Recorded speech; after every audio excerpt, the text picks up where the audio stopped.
there is a debate going on in the United States about civility, because of it's the result of what happened in the Red Hen, where Sarah Huckabee Sanders was kicked out for being part of the Trump administration and not aligning with the values, the morals of the business owner. Now, she made a really fucking stupid ass comment, one of the dumbest things I've ever heard in my entire life.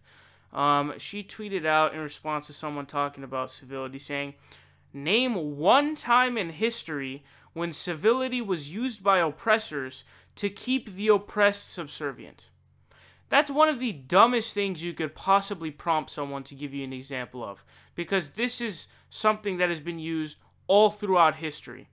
You really need one time in history where civility was used by oppressors to keep the oppressed subservient.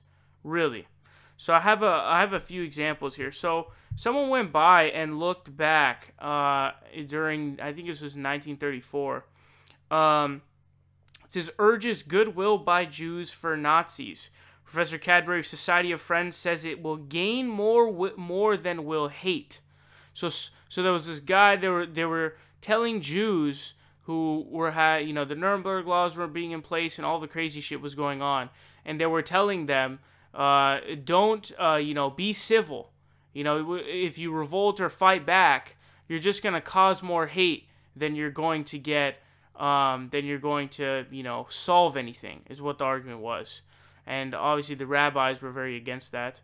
But we have, that's in another country, right? In the United States, here in the United States, this wasn't that long ago. The Civil Rights Movement. There are multiple things. There's actually this political cartoon that was drawn at the time. It's a picture of MLK. And as you guys know, of course, MLK was all about peaceful protest. That was his nonviolent protest. That was his philosophy. And there was this picture depicting MLK, and he's basically making a statement saying, I'm going to do another one of my nonviolent, demonstrations, protests. And it showed like the place like all destroyed, and it was trying to depict this scene as, he's saying it's nonviolent, he's doing this, but really look at what's happening. He's destroying the place, right? He's destroying the place. So literally just then, in fact, Martin Luther King Jr., when he was in the Birmingham jail, he responded to a lot of people. In one of his letters, he sort of announced his disgust his disappointment in the white moderates.